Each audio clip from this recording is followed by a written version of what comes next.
If you lived in Canada, then you know that there's a lot of countryside out here, along with forests.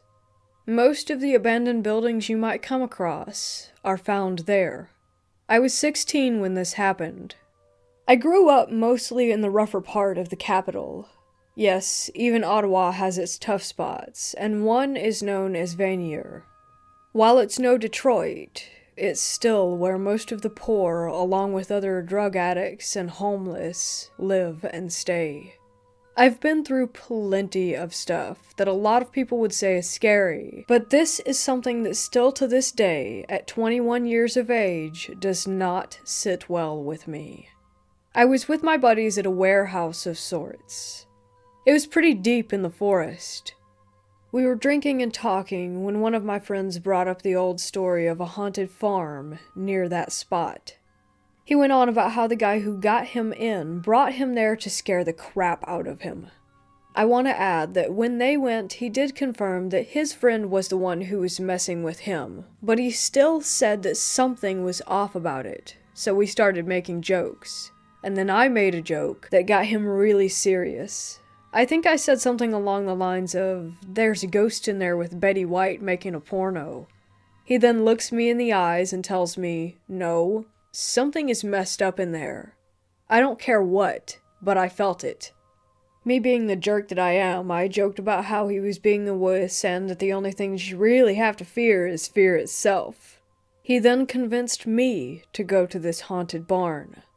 In retrospect, I should have just shut up right there and then. Next thing I know, we're heading to the barn. We get there, and it's me, my friend, plus this guy that I don't really know, but he was with the group. We walk in, the three of us. Me and the other guy start loudmouthing, right? Wild stuff like, "Hey Casper, what's poppin'?" and "First spirit that comes out gets bopped on sight." I'm not joking when I say that we get halfway in when these heavy doors shut on us. Those big barn doors, the old ones that took some effort getting them open in the first place, let alone having them swing closed like that. We go to push them open only to find out that they were stuck. So we immediately turn to my friend and start grilling him over trying to trip us up over some fake ghost crap, while Random that was with me starts turning on his flashlight on his phone. I'm asking where our mutual friend is, who I thought was helping him, until I noticed my friend is straight tearing up, which causes me to start freaking out. And I mean freaking out. I'm banging on the door, trying to get homeboy to help, while big homie is acting like a statue. I get a weird feeling on my shoulder. I start to freeze up, and all I hear to my side is "scared," as if it were some kind of taunt. I spin around, seeing the same scene as from when I had started freaking. The guy pushing on the door, my friend staring off into nothing. As I'm asking if anyone heard that, the guy pushing the door starts spazzing, saying something in Spanish, I think. I grab him, telling him to calm down, while he's giving me this look like he just got shot. I'm sitting there trying to snap him out of his funk. Then my friend starts ramming into the door over and over really hard. I thought he was going to hurt himself. It was dark. I can't tell exactly what was being thrown around, but I can tell you that a lot was going through the air. We just started hearing crashes from all sides. I even got hit with something. I still have a scar to this day on the left side of my chin and my left shoulder. Then the screaming. It was like 3 chicks were getting cut up. It was awful. I won't lie, I'm not going to act tougher than I am. I started passing out for the first time, being the most bizarre feeling. My friend grabs me and the random guy, both of us not seeing that he did get the door open. When we got out, I threw up, while the random dude said something that I didn't catch and then just took off. My friend and I looked at each other and started walking back. The entire way he was explaining that he had no part in this. He kept swearing it up and down. I kept ranting about how that this was impossible, and that there was no lock on the door, so how was it even locked? And that caused him to freak out more. I had to go to the doctor to get stitches for whatever it was that flew into me while we were in there. When I told the doctors what happened, which I had to say what happened, But really, I should have just made something up, because it could have been anything. And when I told them what did happen, they looked at me as if I were crazy upon my explanation. They actually made me go and see a shrink for a bit, due to my outlandish claims. After a while, they let me off the hook, thinking that I wasn't crazy. All I know is that I was sober that night. Last time I checked, 2 beers don't make you trip out. And random dude is refusing to tell us why he was screaming. Now, for a bit of comparison, when I was 15, I had a shotgun pointed at me and then pressed into my stomach, being threatened that they would pull the trigger. But that's simple. I'm about to get blown up, and that's gun plus angry dude equals body. But that night, I could not explain, nor could I control, or fight back. That night fills me with a terror that has changed my life, and I see how rooms and dark places that I didn't know what was happening or how to react to or defend are the reasons to this day that this was one of the most horrifying experiences I have ever had. Don't get me wrong, getting a gun pointed at me got me on the path where I'm trying to change my life. But I can't change not being able to walk in the dark around my house and my refusal to be in dark rooms.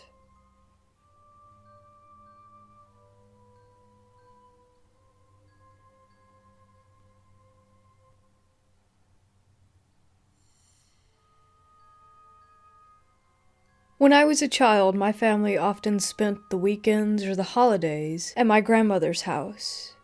As a typical traditional Malay house, the house was made out of wood and was quite huge. Not a surprise, since my father does have a lot of siblings, 9 of them. It wasn't just my immediate family. Most weekends or holidays, even my uncles and aunt would be there too, along with their family. Sometimes there would be around 50 to 70 of us inside that house. It was truly one of my fondest memories, where the entire huge family would sit together to have dinner or celebrate birthdays or whatever. One day, my grandmother fell sick. The doctor simply told us that her health was deteriorating since she was quite old at the time, but that she required no hospitalization. My dad and his siblings all made up their mind that my grandmother should stay with them. Every month, she would stay with a different one of her children at their house. I remember she stayed the most at my house, since it was the biggest at that time. I was happy, since she was a great storyteller and a great cook. In the meantime, my father and uncles hired a nearby neighbor to take care of and clean my grandmother's house every once in a while. Unfortunately, her health continued to decline. She told my father that she wanted to stay in her old home. At first, we didn't like the idea with her being alone in that house, especially with her declining health. After much discussion, my eldest uncle decided to build a house directly in front of my grandmother's house for him to stay in. In the meantime, they would rent a nearby house so that he or my cousins could visit her every day. My father and his siblings also agreed to hire a nanny for my grandmother so that she would never be alone. Fortunately, despite no one having been staying in the house for about 2 years, it was relatively clean. It had been almost a week since my grandmother returned to her own home. The weekend was coming, and my father decided to bring back the tradition of staying at my grandmother's. That Friday night, around 2 of us were there, and that night strange things began to happen. The first to notice that something was off were my cousins. They were all the daughters of Dad's youngest sibling. They were always cheerful, but at that time I remember their faces almost always looking terrified. I chalked it up to them just being kids, which was ironic since I was only around 10 myself at that time. Then, as I walked past their bedroom, I heard through the thin wall that the girls complained to their parents that they had noticed a few shadowy figures, which had been all over the house. My uncle tried to convince them that it was just their imagination. I decided not to care much. I was too tired and sleepy. That night, while I was sleeping, I remember waking up and staring above and seeing something terrifying. Just so you know, a traditional Malay house rarely has a ceiling. The house beam was exposed, and you can see the inside layer of the roof. During my sudden awakening, I saw something like a shadow sitting on the house beam. I had to rub my eyes to see, and after a while I began to make out what it was. It was some sort of creature or something. Am I still dreaming? I thought to myself. I was utterly terrified. I could see the creature, but it was like my brain failed to see exactly how it looked. Sometimes it would look like a lion, then a crocodile, then a huge bird or some other kind of animal. And then it looked at me. All I could remember was its huge red eyes and a wide grin filled with fangs.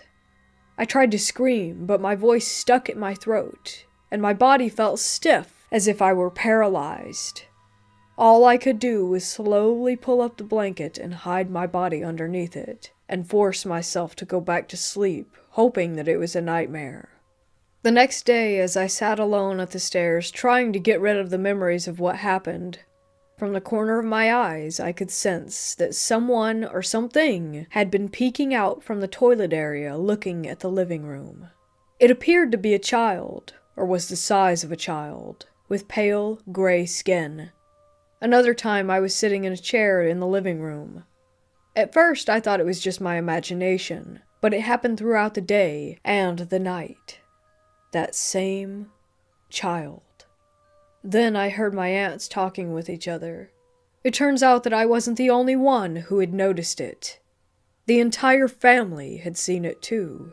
Or rather, we could only see it through the corner of our eyes. When we all turned to look at it directly, it disappeared. Some decided to check it out themselves, and yet nothing would ever be there. My uncle quietly told us that when a house was abandoned, there will always be something that will live there. That house had been abandoned for 2 years before, so obviously something had moved in, and we were all simply intruders. He told us that if we didn't bother them, they wouldn't bother us. That night we all prayed together, as well as recited some holy prayers. Yet I could still see the little stalker, and I could begin to notice a few shadows around the house that did not belong to the furniture or to the other people living there. Worse for me was at night. I woke up again, and this time the thing was already grinning at me with what I assumed a hand or finger poking at my cheek. It didn't feel solid at all. It felt more like a cloud of smoke. Again, I tried to scream, but my body felt stiff. Like before, I could only slowly pull my blanket to cover my head and force myself back to sleep. I never dare to sleep at that house ever again. Anytime we ever went back to my grandmother's house, during either weekends or holidays, I simply stayed at my uncle's house that was right in front of it. Yet every time I entered there, I could still sense the small figure poking its head out from the bathroom wall and the shadows that would be moving around. My grandmother passed away around 8 years ago, and since then we never have had reason to stay at that house. Now, the house was downsized while I was at university, yet it still has the original layout of the lower area. They only actually got rid of the upper area. I asked my father why not simply demolish the entire building. He then told me that even getting rid of the upper area was difficult. Workers were pushed by nothing, and electronics and engines would always malfunction. In the end, they decided not to touch the bottom area and just continue to use it as storage.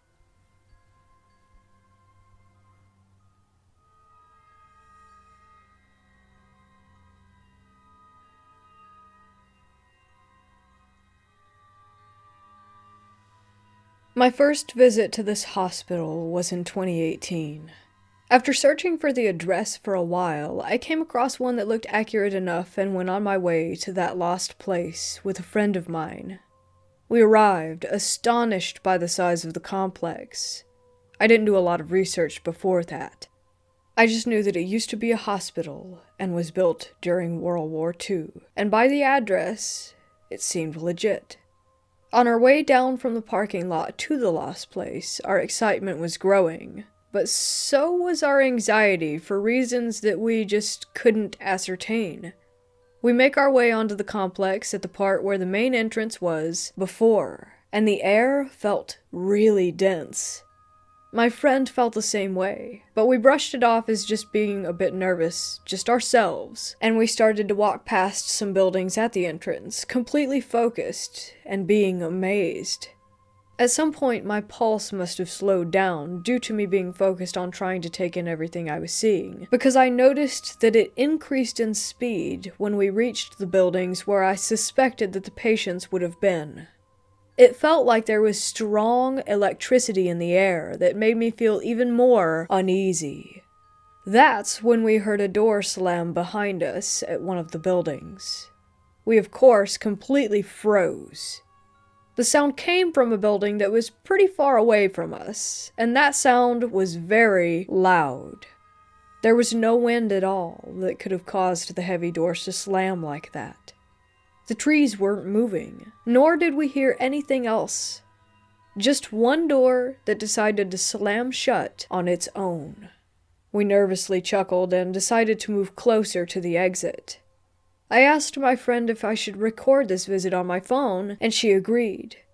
We both turned on airplane mode and went on our way.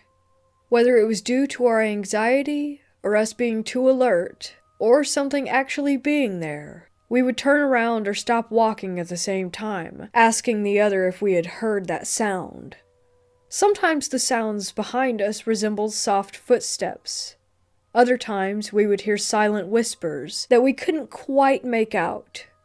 At some point, I began to question my sanity, but I knew that there had to be something there to make such specific noises, loud enough that my friend would also hear them, as I did. As we were walking toward the actual exit, we stopped to look at one building and we heard a very, very loud bang behind us, making our walking become very determined as we made our way to the main street. The bang was accompanied by other sounds that we couldn't define back then. Fast forward and both of us are at my place. We grab individual headphones and start to listen to the recording. And boy, was that some weird stuff. We both enabled plane mode before I hit the record button, but there were so many disturbances in the recording, distinct sounds like someone coughing, whispers, with clear vowels, that we couldn't quite make out the full words to. A woman's voice going, shh, breathing, and bleeps. I have to admit that we were freaking out a lot. I was almost crying because I found it to be so chilling. The thing that baffled us the most was the loud bang that made us leave. I swear to you, it wasn't there. At all. Not the bang on the recording that startled us so much that made us leave the place, but silent sounds? You can hear us being startled and agreeing to leave immediately, but no bang could be heard on that recording, and it's still not there. I held my phone the exact same way that I had been since I started that recording. I didn't put my clothes against one mic. The mics weren't broken after a test recording that we did. So there should be a banging sound, but absolutely there is not. And I have no clue why that is the case. That hospital is a really special place. From later experiences there, I have come to possible conclusions as to what kind of paranormal things occur.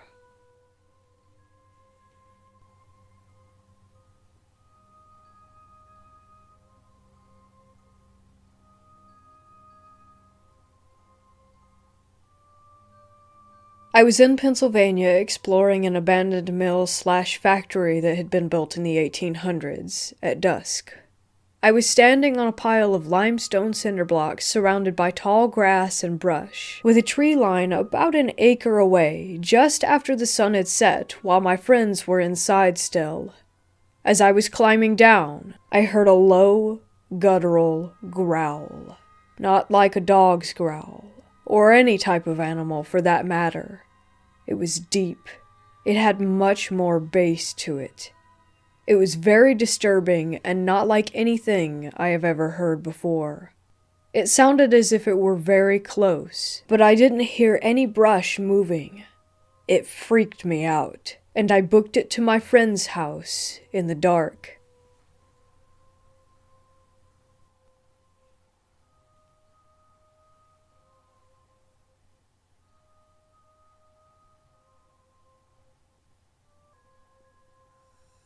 Me and some friends went to an abandoned mental asylum at night, not really expecting much. We busted in through one of the boarded-up windows, and when we were inside, we all heard talking. We figured that other people were there, so we followed the sound. We were walking down the hall and heard a woman whispering, "Why did you take my baby?" over and over again. At this point, I was visibly shaking, and we all believed we found where the sound was coming from originally. We go to this room, and there was a huge cage. It looked like one of those pet carriers, only human-sized. I don't know what actually happened that night. I don't really believe that dead people were talking in there, but the sheer creepiness of it all was just too much.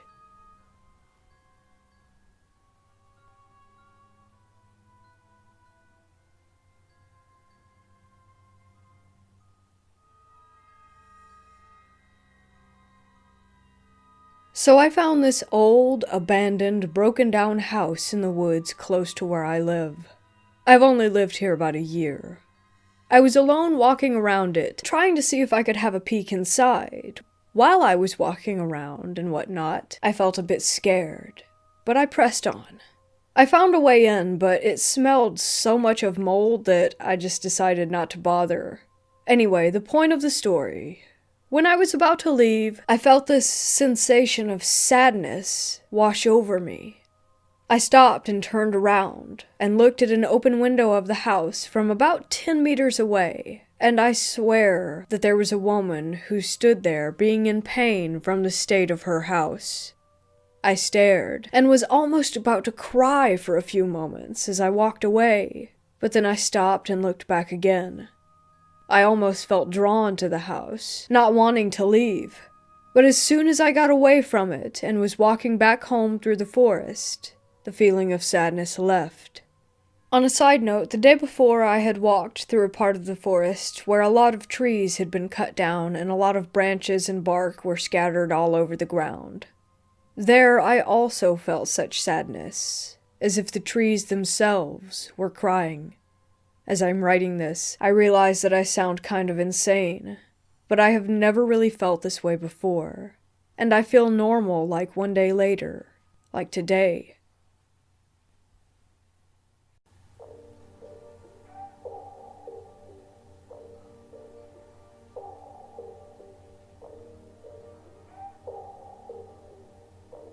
Alright everyone, I hope you enjoyed these true scary stories, and if you did, make sure to hit those like and subscribe buttons for me along with that notification bell to stay updated on all the latest content. To have your own horror story featured, feel free to submit it to me via the email included below in the description. Also down there you can find the links to other playlists with lots more awesome creepy content for you to enjoy. Thank you so much for watching, and I'll see you again soon. Until then, don't forget to embrace the terror.